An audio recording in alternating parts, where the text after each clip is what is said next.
Muy buenas tardes, amables televidentes. Hoy día, continuando con el programa Entendiendo el Derecho con Robinson González, como les prometí, seguimos con la disciplina tan importante dentro de las ciencias penales como viene a ser la criminalística. Y tenemos a otro invitado criminalístico. Él es el comandante de la Policía Nacional del Perú, Juan Antonio Romero Garrido, también psicólogo, criminalístico, ha trabajado en el Laboratorio Central de Criminalística de la Policía Nacional por 40 años, recién el 2019 dejó de trabajar en ese lugar tan indispensable, tan fundamental para la Policía Nacional como es el Laboratorio Central de Criminalística, donde ha sido director de la escena del crimen, ha sido director del laboratorio hasta el año 2017. Hoy él se dedica a ser perito de parte. Buenas tardes, comandante en retiro Juan Antonio Romero Garrido. Buenas tardes, doctor, y muchas gracias por la oportunidad. Gracias a usted, al contrario, por haber aceptado nuestra invitación. Y vamos al grano. Vamos a empezar por la pregunta que todos se hacen y que muy pocos logran entender. Yo sé que usted, porque lo conozco tengo el honor de conocerlo hace bastantes años, usted es bastante didáctico. Quisiera preguntarle, ¿qué es la criminalística? Bien, la criminalística es una ciencia. Ya está definida por la epistemología, las sociedades científicas, está definida y está catalogada como ciencia hace varios tiempos. Ahora, la criminalística se vale de los conocimientos de otras ciencias, la física, la química, la biología, la psicología, toda ciencia que pueda ser utilizada. También se vale de los conocimientos. Hay conjuntos de conocimientos que no tienen el estatus de ciencia, pero tienen leyes, principios científicos, como son la balística, la grafotecnia, la escena del crimen, ¿no? También se utilizan los conocimientos de los oficios, de un carpintero, de un gasfitero, de un cerrajero, y también de las artes. Entonces, todo ese conjunto de conocimientos de las ciencias, las disciplinas científicas, de los oficios y de las artes se aplica directamente sobre la evidencia material. Entonces, el objeto de estudio es la evidencia material, la evidencia física. ¿Y para qué? Para descubrir, verificar y sustentar la verdad en un hecho que amerita una investigación y se presume delito. ¿Cuáles son las preguntas que se hace el criminalístico, se hace el pesquisa, se hacen los científicos cuando están analizando las llamadas evidencias? Bueno, vamos a las 7 preguntas de oro de la investigación criminal, que puede ser contestada por la investigación policial o por la criminalística, o por ambos. Y esto tiene un orden. La primera pregunta que debemos contestar es el ¿qué? ¿Qué pasó? En el caso de cadáver, puede ser homicidio, suicidio, accidente o muerte natural. En el caso que fuera suicidio, ahí se termina. Si fuera accidente, también. Si fuera muerte natural, también. Entonces, solamente en el caso de que la primera pregunta que se responda sea delito, se continúa. Tenemos, por ejemplo, el caso de Ciro en Arequipa. Nunca se contestó esa pregunta. No sabemos si fue homicidio, suicidio, accidente o se murió por inanición. Entonces, si es que no se responde la primera pregunta, que es el qué, no se puede avanzar. No se pueden hacer ya de más. Claro. Inclusive a veces avanza, hay detenciones, hay incursiones, ¿no? Pero primero se tiene que contestar el qué. Y si no se contesta el qué, no se puede avanzar. Luego, en el caso de que continuemos, la segunda pregunta en orden de importancia es el quién. ¿Quién fue? ¿Quién es la víctima? ¿Quién es el cómplice? Y en el quién hay dos quién, un quién material y un quién mediático o intelectual, en algunos casos, ¿no? Entonces, a veces la criminalística preferentemente descubre al quién material. El quién intelectual o mediático ya a veces es más labor del pesquisa, del investigador, ¿no? De la investigación en sí. Pero sí se ha dado casos en que se ha determinado al autor. Para explicarle, por ejemplo, en el caso de Miriam Pfeffer, la criminalística descubrió al quién material, ¿no? El llamado payaso, ¿no? Por él se encontraron su ADN en la escena del crimen, en la víctima, el quién material.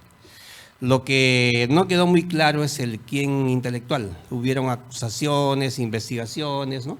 Pero al final no quedó claro. Entonces, hay un quién material y hay un quién intelectual o mediático. Entonces, la criminalística preferentemente va al quién material. Pero le reitero, eso no es óbice para que en algún caso se pueda determinar al quién mediato, claro, al autor mediato. Claro, se determina. Por ejemplo, pueden haber grabaciones de voz, pueden haber escrituras, ¿no? O por la investigación pueden haber cuestiones económicas, ¿no? Sí se hace, sino que lo que yo le digo es que preferentemente la criminalística va en primer lugar y va directo al quién material. Luego de que se responde el quién, ya se sabe quién, como se dice, o quién podría ser. ¿Cuál es la pregunta que sigue? Hay otras preguntas, el cuándo. ¿Cuándo fue? Eso va a haber cortadas. ¿Dónde fue? ¿Con qué fue? ¿Qué se utilizó? ¿Cómo fue? El cómo fue es una pregunta muy especial y es muy difícil en algunos casos porque especialmente cuando hay que diferenciar entre suicidio u homicidio. Muchas veces cuando hay un suicidio y la persona se lesiona en cabeza, especialmente a nivel de corteza, queda con vida, pero queda como un robot. Y automáticamente puede hacer movimientos, ¿no? Que los hace realmente, y eso confunde. Entonces, el cómo es una de las preguntas bastante difíciles de responder, ¿no? Y ellas ayudan a un quién o a un qué. Y la última pregunta en importancia es el por qué, el móvil. Porque de ello depende, digamos, es posible que la persona tenga alteraciones mentales, ¿no? Entonces, lógicamente que va a ser inimputable. Entonces, yo diría de las 7 preguntas, las 3 principales son el qué, primero, luego el quién y el por qué. Porque el por qué va a definir también en el proceso, ¿no? Ese es el móvil. El móvil, exactamente, el móvil, el por qué, ¿no? Y finalmente, las otras preguntas, el cuándo, el dónde, el con qué y el cómo, van a ayudar a unas de estas 3 preguntas principales, van a ayudar a resolver. En todo caso, cuando se responden las 7 preguntas de oro y se sustentan con evidencias, es un caso que va a tener éxito en todas las instancias. El cuándo, por ejemplo, el cuándo. ¿Cómo se puede, por la experiencia que usted tiene en la escena del crimen, cómo se puede determinar en un homicidio cuándo fue cometido el homicidio? En primer lugar, tenemos, por ejemplo, cuando es el cadáver, tenemos lo que se llama el cronotanatodiagnóstico, establecer el tiempo de muerte, ¿no? El tiempo de muerte, claro que hay unos parámetros, a veces un lapso, ¿no? Ya. Pero a veces hay algo importante que se deja de lado. Por ejemplo, hace muchos años se encontró el cadáver de una persona que se iba a casar, experto en armas, ¿no? Se iba a casar, pero lo visitó su exnovia en la noche, un sábado en la noche, ¿no?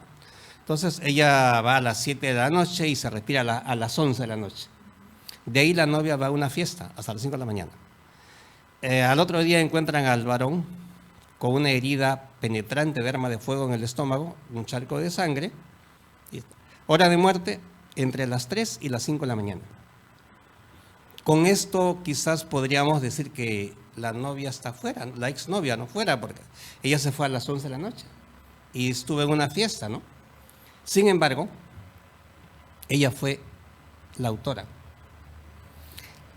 ¿Y La cómo hora se del hecho, determinó? la hora del hecho no necesariamente es la hora de la muerte. Le disparó, quedó herido, se desangró, recién se murió entre las 3 y las 5 de la mañana y ahí, a partir de ahí empiezan los fenómenos, ¿no? Para que el médico determine el tiempo de muerte. Entonces, el médico tiene que hacer un estudio del tiempo de sobrevida, si es que el hecho murió instantáneamente o demoró en morir. Entonces, con esos parámetros, cuando es cadáver en especial, ¿no? Con la ayuda del médico, podemos establecer la hora. Y eso nos determina también, pues, para desbaratar coartadas, ¿no? ¿Y cómo se respondió ahí el por qué? En ese caso. En el caso del por qué, fue porque pues, había tenido un noviazgo largo. A veces los noviazgos de 10 años, de 11 años, no terminan y 2, 3 meses se casa con otro. Entonces ella no aceptaba pues de que después de tanto tiempo lo pueda dejar, ¿no? Y según ella planificó, pues hizo parecer un accidente, ¿no? Había en una mesita como esta, había aceite 3 en 1, cepillo, franela, el disparo acá, unas gotas de sangre que se iban al charco, pero las gotas estaban al revés. Lo usual es de que las gotas vayan de acá hacia el cadáver, ¿no? Pero estaban al revés. Lo que pasa es que ella, para arreglar la escena, una esponja, sangre del charco, hizo las gotas. La hizo al revés. Entonces, eso ahí tiene que ver con el estudio de la geometría de la mancha de sangre, nos van a decir la dirección. Ya. De esa manera se pudo determinar. Hablando de la escena del crimen, ¿cuál es la definición exacta de esta escena, doctor? ¿En qué consiste? ¿Cuáles son los principios que se manejan? ¿Cuáles son las clases de escena que dicen que existen, etcétera? Bien, escena, la palabra escena viene del vocablo escena, un vocablo griego, ¿no? ¿Qué significa cobertizo de ramas? ¿Por qué? En la antigüedad no había Netflix, no había televisión, no había circo, ¿no? Entonces, ¿cómo es que las personas se entretenían? Hacían un cobertizo de ramas, como un proscenio, se subían unas personas para hacer actuaciones y la gente miraba. Entonces, escena, cobertizo de ramas, pero en otra emisión viene lo que se llama, ¿qué cosa es escena? Escena es acciones que se desarrollan ante los ojos de unos espectadores, ¿no? Esa es escena. Ahora, escenario es el lugar donde se desarrolla la acción. En el teatro, por ejemplo, el escenario es el mobiliario y la escena es la acción. Entonces, no hay que confundir escenario con escena. Son conceptos diferentes. Ahora, lugar de los hechos. Lugar de los hechos es el espacio físico donde se desarrolla una escena. Es diferente, ¿no? Entonces, ¿qué es la escena del crimen? Es el espacio físico, digamos el escenario, más las consecuencias materiales de la acción criminal. Digamos, huellas de sangre, roturas, rasgaduras, huellas de pisadas, roturas de vidrio, etcétera, etcétera. Son evidencias que se producen. Ahora, es parte de la escena también la luz, el frío, el aire. Hay fenómenos que son periódicos, el día y la noche. Hay episodios que son únicos. En una escena del crimen, en la selva, Una persona había notado la placa del auto en el cual huyeron los delincuentes, ¿no? A unos 30 metros. Oye, pero en plena oscuridad, ¿cómo es que lo viste? Es que en ese momento hubo un relámpago. Y lo vio.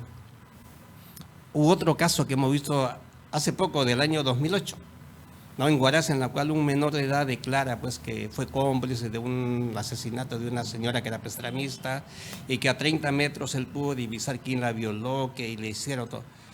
Oye, ¿y cómo pudiste? No, es que había luna llena. Ah, ya, muy bien. Vamos al Google. En esta fecha actual hemos hecho, ¿no? A ver, no, en esa fecha no había luna llena, está mintiendo. Entonces, la luz de la luna, la luz, cualquier fenómeno, todo eso es parte de la escena del crimen. Es más, se dice, oye, ¿cómo captas el sufrimiento de la víctima? ¿Cómo captas la ferocidad del atacante? Entonces, la escena del crimen es todo eso.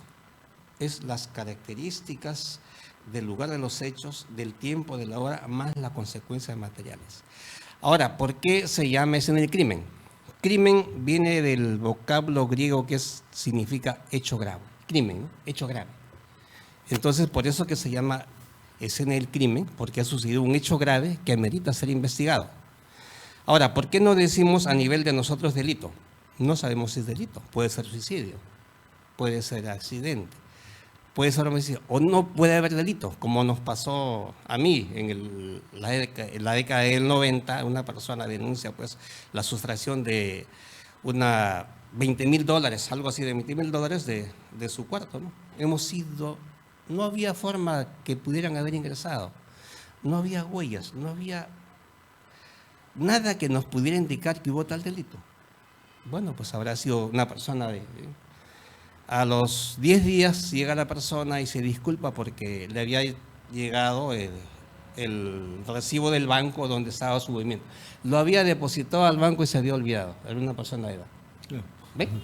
Entonces, por eso el nombre es escena del crimen, porque ha sucedido un hecho grave y que amerita ser investigado. No sabemos, quizás de repente en el proceso penal le puedan llamar escena del delito, ¿no? Pero nosotros a nivel de investigación le llamamos escena del crimen. Esa es la escena del crimen. Bien, cuando se habla de escena del crimen, los que todavía no saben de la diversificación de delitos que se puedan cometer en diferentes lugares y con diferentes modalidades. Siempre nosotros identificamos escena del crimen con la muerte de una persona, cuando en realidad puede ser cualquier delito. Su respuesta me la va a dar después del primer corte comercial. Claro. Gracias. Volvemos en unos minutos. Sí, pues porque efectivamente...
Si tienes una denuncia, un destape, una crítica y de lo que sucede en todo el Perú y el mundo, envíanos tus videos y fotos a nuestro WhatsApp 964-582-611 y lo publicaremos. Somos un medio que comparte información. Somos Global Studio TV.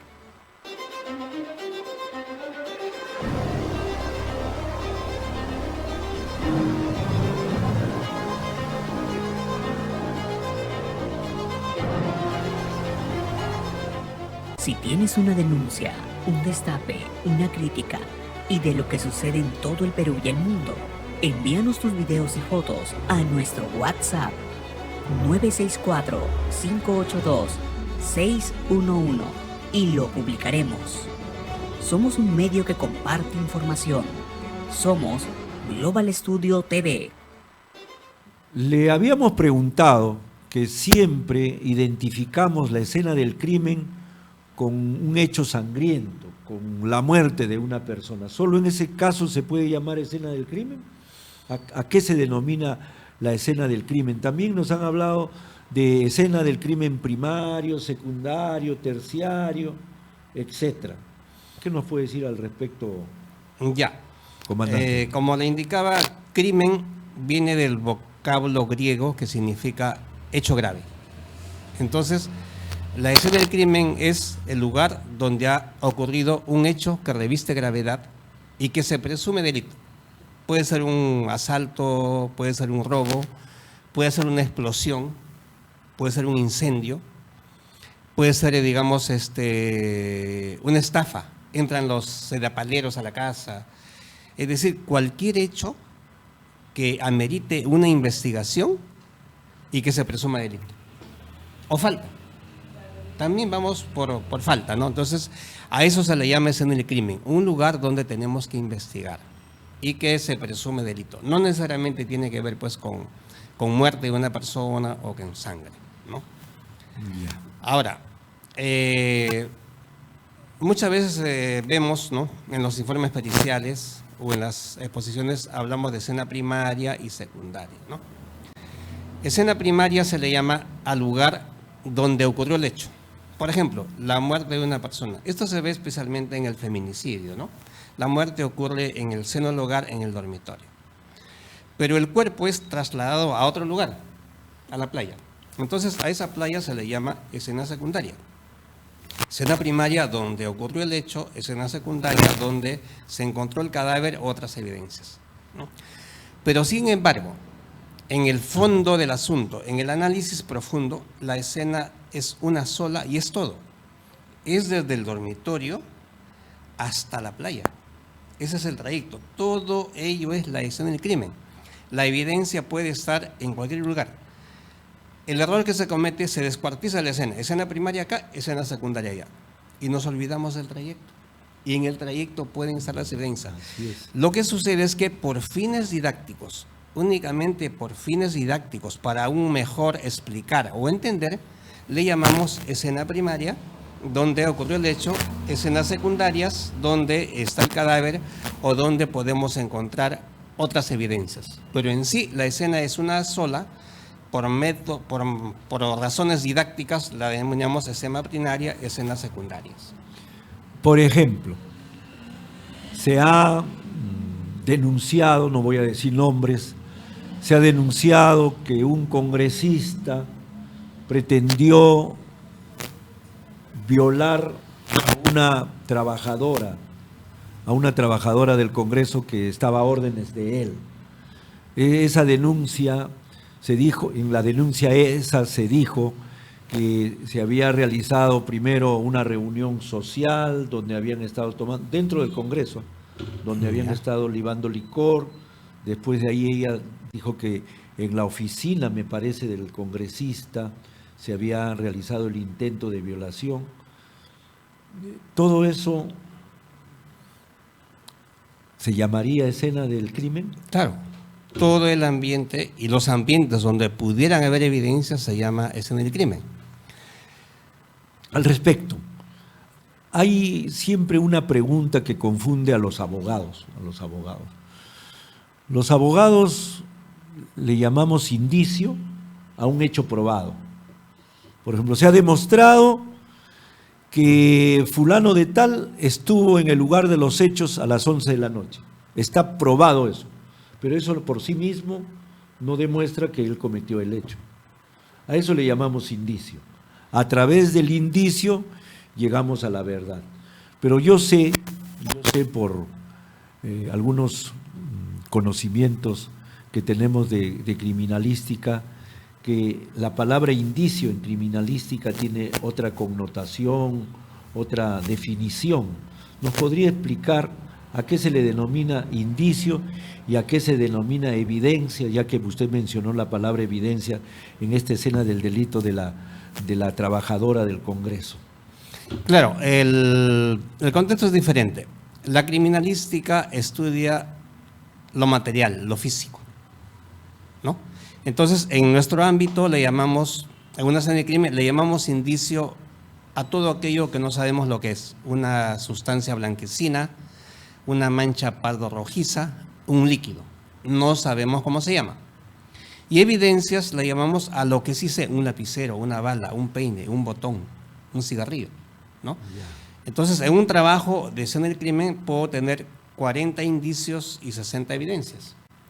Esos 40 indicios en el laboratorio me van a decir cómo se llaman. Esto es sangre, entonces ya le ponen nombre. Entonces, ya no tengo ya 40, tengo ya 100 evidencias. Ya. Todas son evidencias. Ahora, de esas 100 evidencias voy a ver las que se relacionan con el crimen y las que no se relacionan con el crimen, porque muchas cosas no se relacionan. Ya. Y de las que se relacionan, ¿cuáles me van a decir el qué? ¿Cuál es el quién, el cuándo, el dónde? ¿No? Dentro de la criminalística.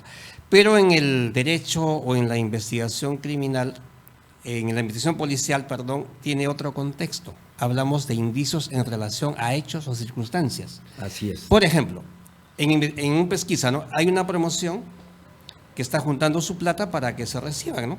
Para su fiesta. Y de pronto hay una reunión, están los 50 alumnos y de pronto se desaparece la plata. No hay el dinero. Al otro día, uno de ellos no viene. Y también saben de que esa persona necesitaba plata, le faltaba dinero. Y viene al otro día con Rolex, con iPhone. Entonces, esos hechos, esas circunstancias son indicios de que él podría ser. Claro. Y así también lo toman en el derecho, ¿no? Así es. Pero se refiere a hechos, circunstancias. En Claro. criminalística nos referimos a elementos materiales. Que todavía Es no se sabe qué es. Exactamente. Es diferente. Ya. Es diferente. Muy bien, entonces tenemos aquí indicios, aquí evidencias. Se llega a determinar que es sangre humana, se llega a determinar que es esperma, se llega a determinar que es, ¿qué le digo? Una sustancia conocida, droga, por ejemplo. Muy bien. Eso se agrega ya como evidencia. Claro. La pregunta es, ¿cómo se denomina la evidencia que sí tiene que ver con el hecho investigado y aquella evidencia que no tiene que ver con el Acá hecho? le llamamos evidencias criminalísticas a las que se relacionan con el hecho. Ya. Y evidencias no criminalísticas a las que no se relacionan con el hecho. Son evidencias de otros casos. Muchas veces lo peor que le puede pasar a un perito es ir a una casa de descuidados, ¿no? Uno encuentra semen de 2 meses, 3 meses, chicles de 1 año, ¿no? Entonces, no todo se relaciona. Los americanos, por ejemplo, la llaman huellas de eliminación. Ya. Huellas de eliminación. Entonces, evidencias criminalísticas y evidencias no criminalísticas. Criminalística. Una vez que tengo las evidencias, son trabajadas, toda la información de esa evidencia la plasmo en un informe pericial. A partir de ahí yo diría que la evidencia ya muere en el laboratorio y de acá se va a transformar en un informe pericial y eso es lo que va a ir al pesquisa, al fiscal y eso es lo que va a ir a la carpeta fiscal, a la investigación, al proceso. En realidad no va la evidencia, va el informe pericial que va a constituir elemento de el elemento de convicción que si es valorado debidamente pues se convertirá en prueba, ¿no? Pero nosotros llegamos hasta lo que es el informe pericial. ¿Cuál es la razón? De repente para algunos es obvia, para otros no, pero hago de todas maneras la pregunta con mucho respeto, ¿no? ¿Cuál es la razón por la que se protege la escena del crimen? ¿Cómo así se protege la escena del crimen? Primero, ¿cuál es la razón y cómo así se protege la escena del crimen? La escena del crimen, digamos, la protección tiene que ver con 2 objetivos y son 2 palabras. 1, intangibilidad. 2, conservación. Intangibilidad significa que la acción humana no pueda alterar, destruir, aumentar o sustraer las evidencias. Alterar es cambiar, modificar.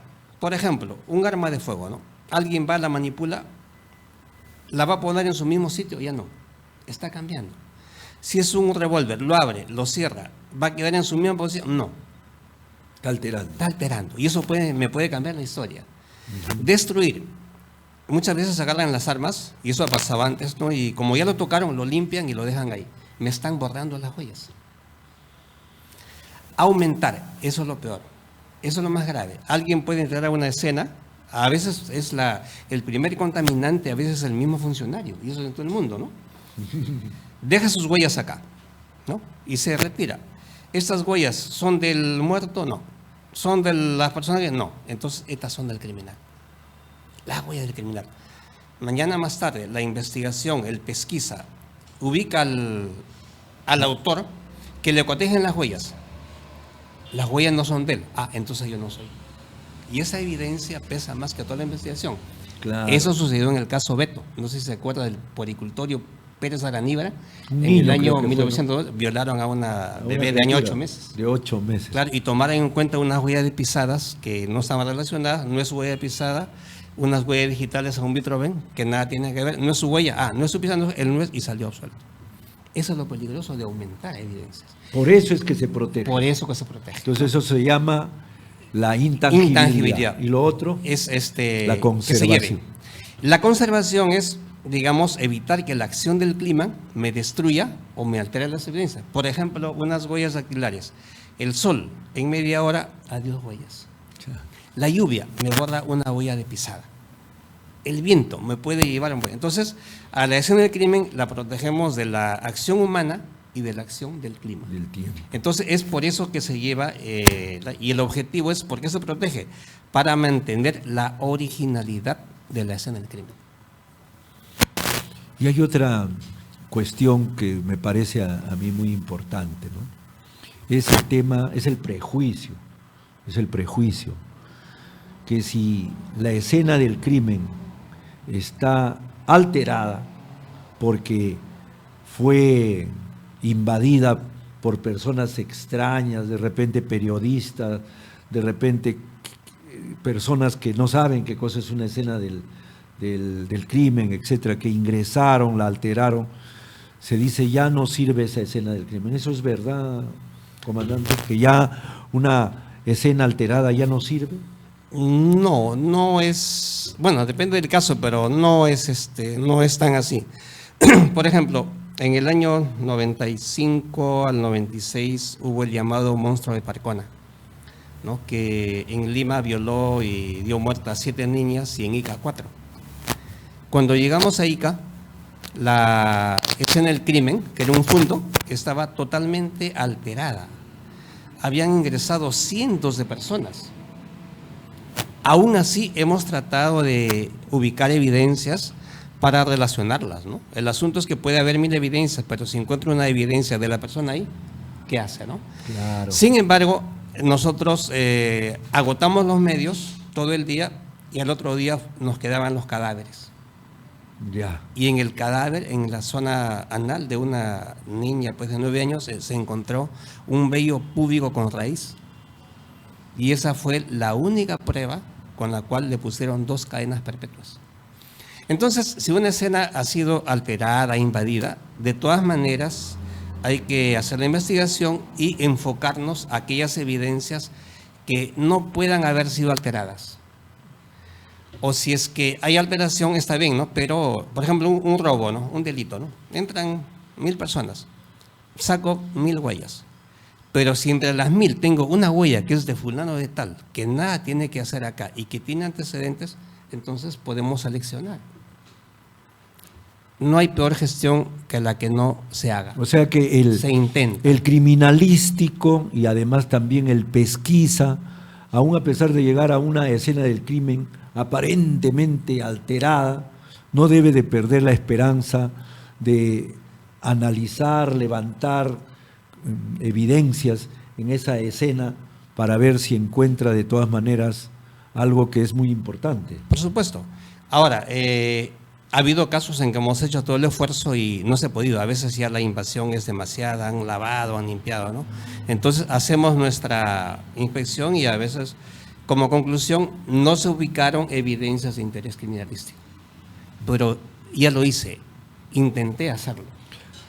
A veces se dice que la escena del crimen es alterada, de repente sin querer, por los mismos funcionarios, por los mismos, me refiero, miembros de la policía, o de repente el pesquisa, etcétera, porque encontraron un arma de fuego y no utilizaron guantes, o no supieron cómo levantar las evidencias, etcétera. ¿Eso es verdad? ¿Y ya eso invalida totalmente las evidencias que se puedan recoger de esa escena del crimen? Disminuye, ¿no? Pero, sin embargo, hay casos en los cuales sí o sí tienen que ingresar. Por ejemplo, una persona que aún presenta signos de vida, tienen que auxiliarlo, tienen que entrar, ¿no? A veces tienen que hacer algunas acciones que son impostergables. Por ejemplo, se presume que todavía el delincuente está adentro, tiene que ingresar. Pero todo eso lo tienen que informar al perito para que el perito tenga en cuenta y ya vaya evaluando. Y esa persona que ingresó me deja sus impresiones dactilares, sus muestras de cabellos u otras muestras para las huellas de eliminación. Pero de todas maneras se tiene que hacer.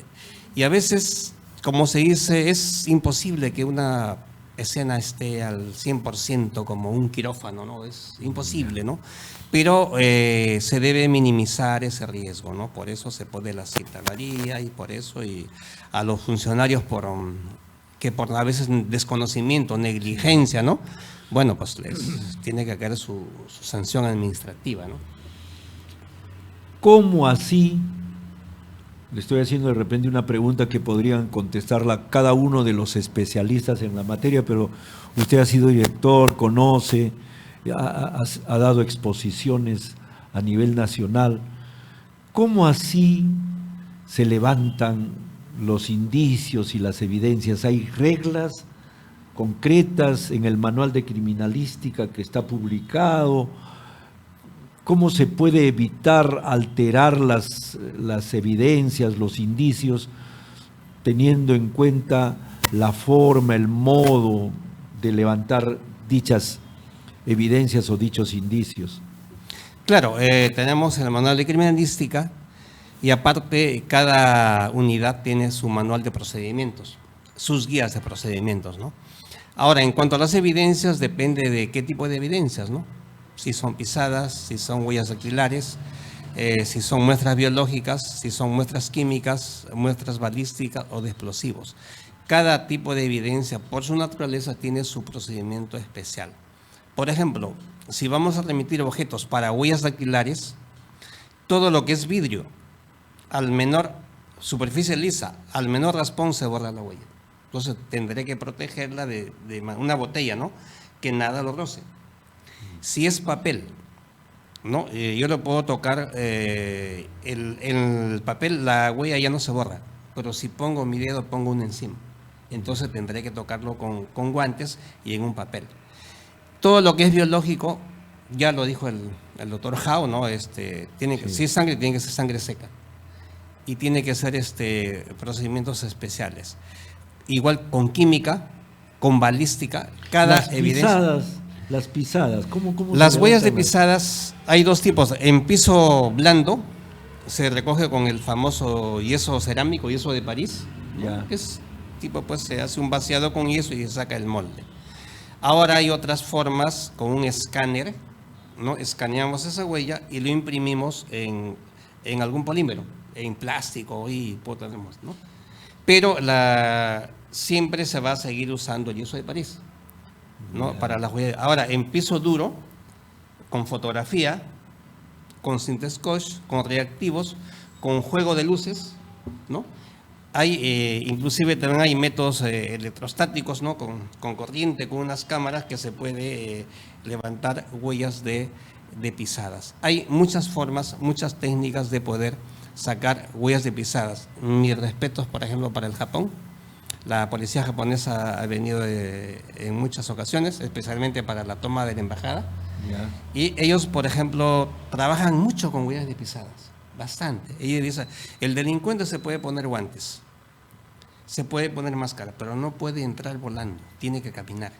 Y esas pisadas son mías, ¿no? Bastante trabajan con huellas de pisadas los japoneses. La escena del crimen, en su experiencia de tantos años, ¿se ha encontrado usted con alguna escena, incólume, así como se dice, intangible? La respuesta la va a dar después de este corte comercial. Ya volvemos. Sí.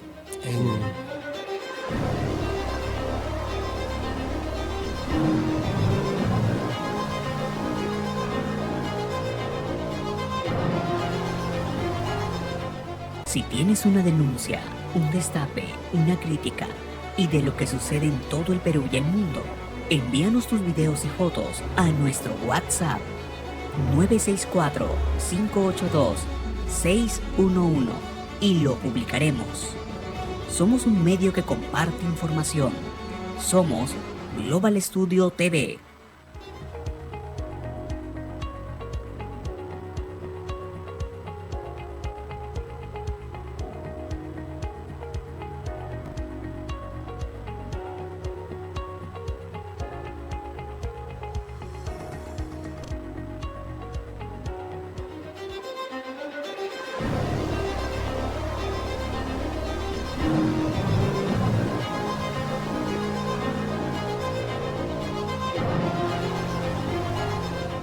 Si tienes una denuncia, un destape, una crítica y de lo que sucede en todo el Perú y el mundo, envíanos tus videos y fotos a nuestro WhatsApp 964-582-611 y lo publicaremos.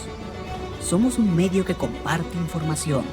Somos Global Studio TV. Bien. Le voy a repetir la pregunta.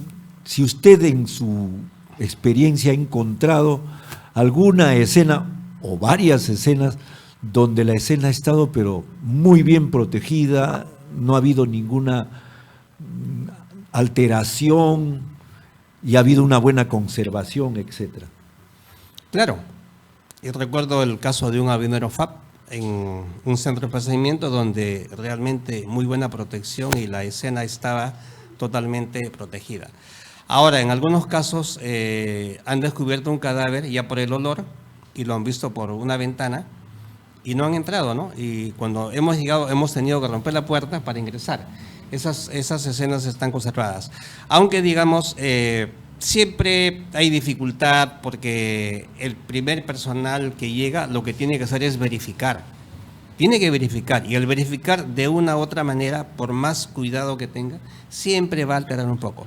Pero lo que le puedo decir, cosa curiosa, en los delitos contra el patrimonio, en los cuales el propio agraviado protege su escena, hay casos en que mientras nos han esperado han dormido en la calle, han dormido afuera, han cuidado muy bien su escena y se ha podido recoger, porque ellos por televisión dicen, yo sé que cuando hay una escena no hay que tocar nada, no hay que mover nada, y han llegado pues digamos a, no sé si llamarlo extremo, de dormir en la calle esperando. Para evitar alterar la exactamente. escena. ¿Y qué resultado les ha dado? Y a veces ha dado excelentes resultados. Hemos encontrado huellas de pisadas, huellas dactilares o evidencias que se olvidaron a veces el delincuente, ¿no?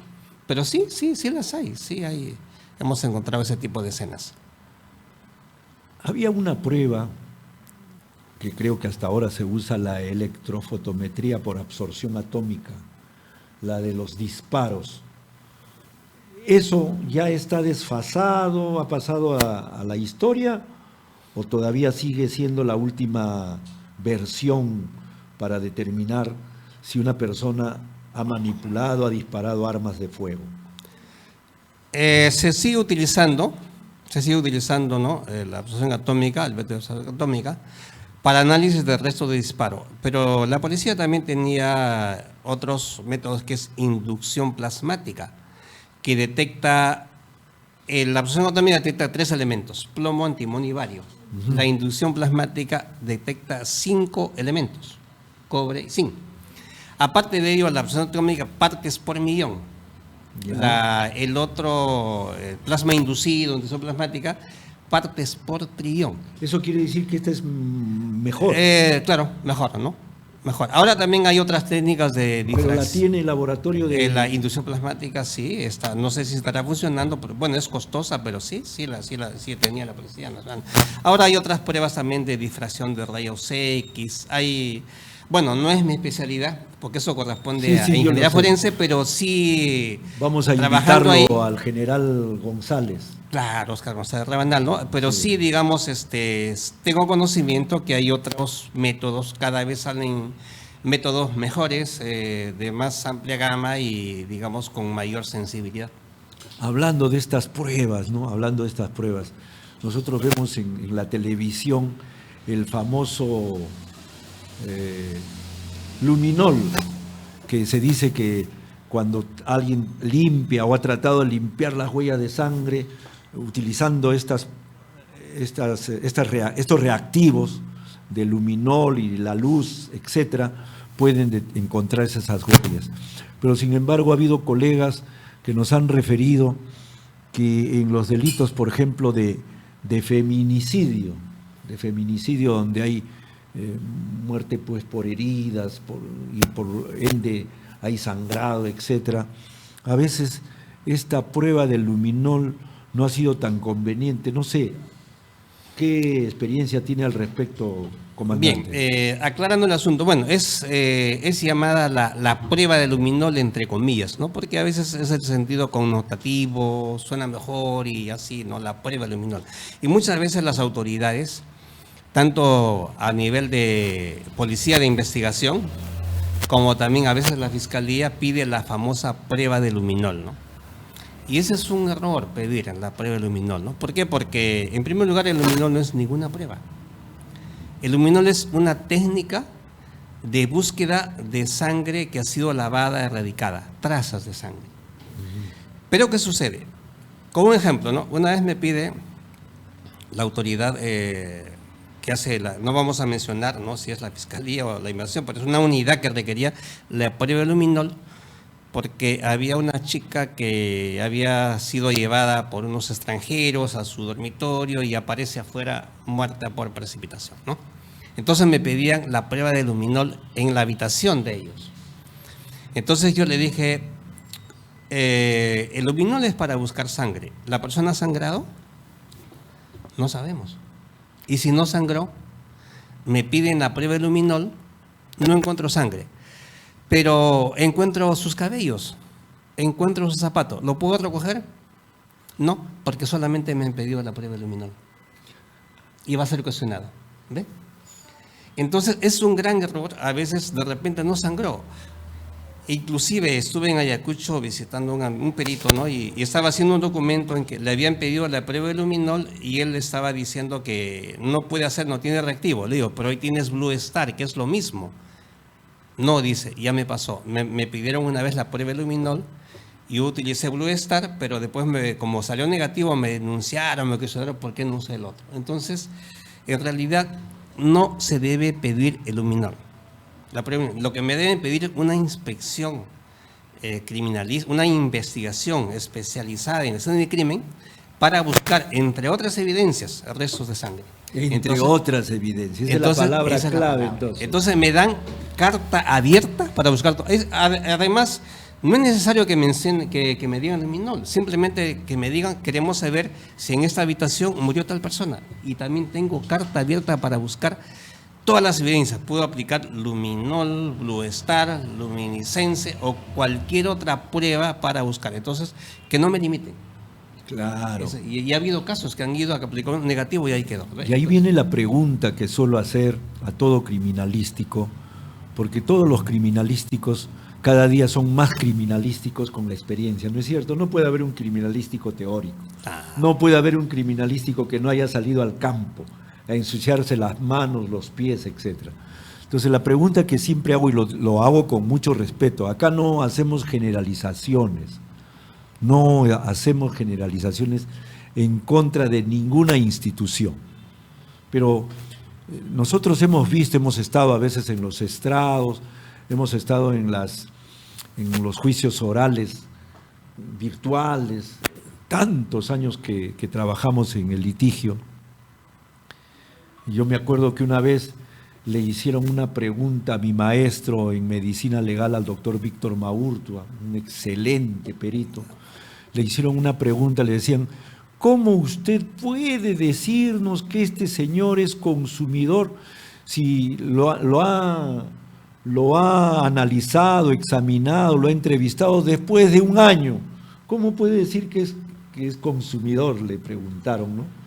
Y el doctor siempre, cuando quería responder muy bien, se arreglaba el nudo yo era su admirador, por eso me acuerdo, se abotonaba el saco y decía: mire, señor, nosotros hemos estado tantos años en la Facultad de Medicina y después tantos años ejerciendo la medicina legal durante más de 35 años, que tenemos esa capacidad de hacer una entrevista y entre líneas, ¿no?, entre líneas, leer un sí, leer un no y un análisis clínico, determinar si esa persona tiene síndrome de abstinencia o ha tenido, etcétera. Y dio una cátedra que a la final después los dejó, pero a los que hacían ese interrogatorio muy suspicaz, y para mí fue una falta de respeto, ¿no?, que se quedaron callados.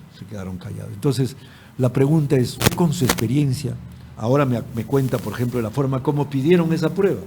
Eso significa que no se conoce, no sabemos. Y realmente los abogados no somos especialistas en criminalística. Entonces, la pregunta, en su experiencia como perito, en los debates periciales, etcétera, usted, ¿cómo ha visto en la década porque usted ha estado en los 90, ¿no es cierto?, 80, 90, y ahora, ¿cómo ve a los operadores jurídicos, sean fiscales o jueces? ¿Conocen o no conocen temas de criminalística, los términos, la forma como pedir, la forma como preguntar? Se pierde muchas veces de repente en un debate pericial, incluso por parte de los abogados también, porque desconocen el tema, encontrar un resultado a favor de la verdad. Mire, en cuanto a los abogados, el día de hoy, actualmente, los abogados se asesoran y saben preguntar. Es muy probable que le enseñen el informe a otro perito y le digan que le pregunto, ¿no? Y hacen buenas preguntas. Ahora, antes no. Yo recuerdo un caso de un homicidio y en el penal estábamos, que el abogado de la defensa me pedía: ¿y cómo habían pasado 4 años? ¿Y en qué posición estaba la víctima? Digo: doctor, no recuerdo, pero está en la fotografía. ¿Cómo estaba vestido la víctima? Doctor, tampoco recuerdo, pero está en la fotografía. Si me permite el ley, le digo. ¿Y qué elementos? El juez le digo: señor abogado, eso ya está en el peritaje. Ya está. Esas preguntas no tienen sentido. Nada más. Hoy no. Los fiscales a veces de repente, no sé si no tienen el debido tiempo, a veces suelen hacer preguntas buenas, o a veces vemos de que no, pero sí cada vez más se están preparando. En cambio, los jueces yo he visto que son un poco más analíticos, preguntan y repreguntan, y cuando la respuesta a veces no es contundente, porque hay principio de certeza y de probabilidad, ¿no? Así Siempre es. los jueces dicen eso. Y usted, con su experiencia, usted con su sapiencia, ¿qué nos puede decir de este caso? Por ejemplo, me preguntaron para el caso, creo que sí el año pasado, el caso del Pedro Wilca Texe, del control civil, ¿no? Banquero. No, El en la cual se decía que han sido los paramilitares, pero al final Sendero, y me dijo: bueno, es un acto terrorista. Le dije: ¿por qué? Porque cualquiera que mate sembra el terror, pero usted, al final me sacaron, pero usted con su experiencia, diría de que es de RTA, bueno, en mi experiencia yo diría que es pues Sendero, por la modalidad, ¿no? Por acá, la presencia de una mujer que lo remate y todo lo demás, y esa es la secuencia que se da. ¿Ve? Entonces, a veces los jueces, digamos, son un poquito más quieren llegar a más, explotan más al perito, Ya. explotan un poco más al perito, para que ellos puedan pues llegar a una verdad y tomar una decisión. Usted es que es un excelente criminalístico, no lo digo porque sea mi amigo, sino porque lo conozco de años como tal. Hemos llevado cursos de capacitación en los 95, 96, 97, Claro. 98, a diferentes lugares del Perú.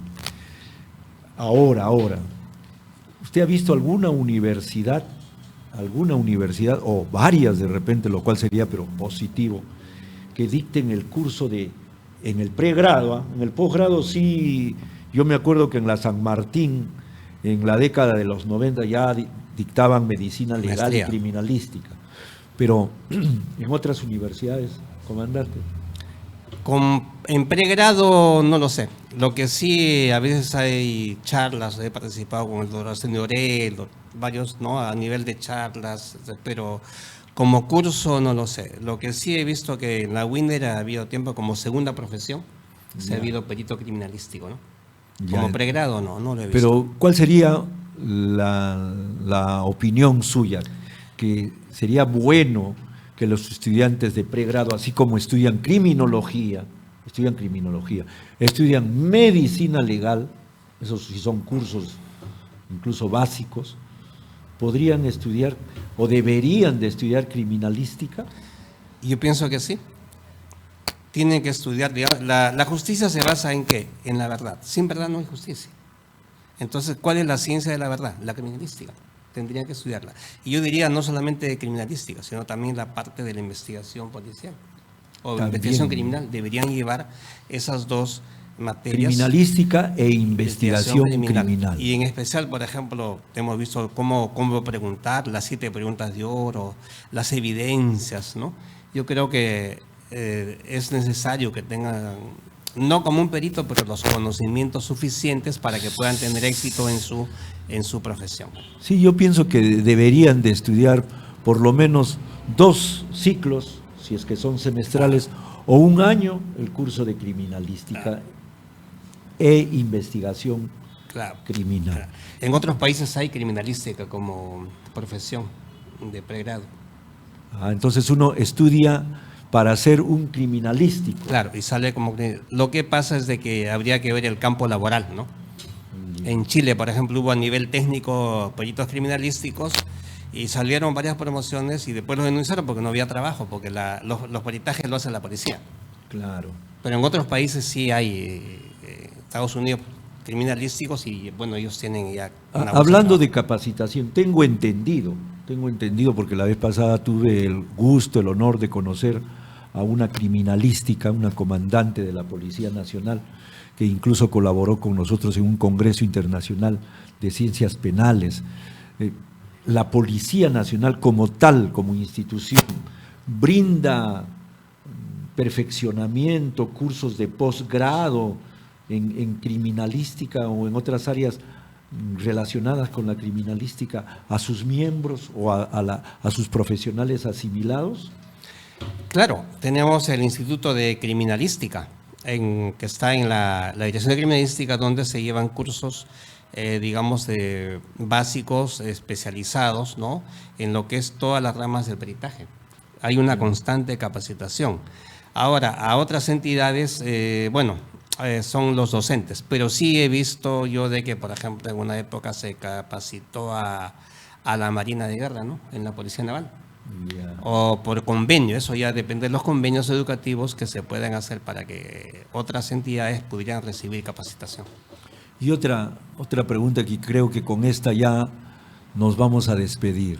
Es un tema de patriotismo, de querer a nuestro país, de querer que lo mejor esté aquí, ¿no? Y sobre todo sabemos, somos conscientes hace muchos años que la criminalística es algo indispensable en la lucha contra la criminalidad, incluso la organizada. Entonces la pregunta es, ¿cómo está hoy 2024? Porque usted debe saberlo por referencia, por el constante contacto con los excompañeros. ¿Cómo está el Laboratorio Central de Criminalística, porque incluso me había enterado que había la posibilidad de construir todo un complejo de criminalística aquí en nuestro país, que se dejó de lado, solo quedó en proyectos. ¿Qué es lo que necesitaría ese Laboratorio Central de Criminalística para que esté en óptimas condiciones? Porque yo sé que sus recursos humanos sí lo están bien preparados, pero la nueva tecnología, ¿qué nos puede decir al respecto? Bueno, en cuanto a capacitación, tenemos excelentes peritos, hay muy buen personal. El local efectivamente ya está quedando pequeño. Hasta cuando yo estuve en actividad ya estaba el proyecto, hay un terreno que está en Chorrillos, frente al cementerio, que ya se ha adquirido, y son pues situaciones de gestión para que se construya y se implemente. Es cuestiones de gestión. Entiendo que a veces hay problemas en cuanto a la logística, a la economía y a las decisiones a veces, ¿no?, de las políticas para que se puedan estar, ¿no? Pero sin embargo, sé que está creciendo a nivel de provincias. En Arequipa creo que van a inaugurar un nuevo local, están inaugurando nuevos locales, están en constante capacitación en lo que es mi especialidad en el crimen. Desde el 2016 están recibiendo capacitación de la policía de Inglaterra, un convenio. Se están en constante capacitación, ahora hay becas, van al extranjero, ¿no? Pero efectivamente pues es el apoyo logístico, el apoyo material, un nuevo local, lo que necesita para que puedan pues optimizar su función. No sabe usted cuánto le agradezco su participación el día de hoy y lo comprometo para una próxima oportunidad, y le dejo los micrófonos para que se despida. Muchas gracias, doctor. Muchas gracias por haber tenido la oportunidad de hablar y expresar sobre una rama muy importante de la ciencia, que es la criminalística, ¿no? La ciencia de la verdad. Sin verdad no hay justicia. Gracias. Muchas gracias. Vamos la próxima semana a continuar con este programa y todavía tenemos el tema de criminalística. Y en esta oportunidad, próximo lunes, vamos a tener a una especialista en el análisis digital forense. Análisis digital forense. Hasta entonces, gracias por su atención.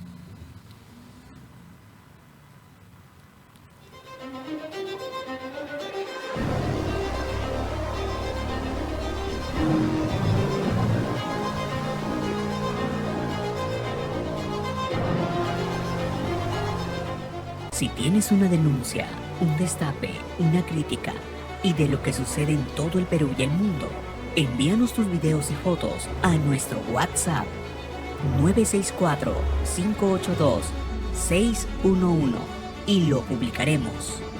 Somos un medio que comparte información. Somos Global Studio TV.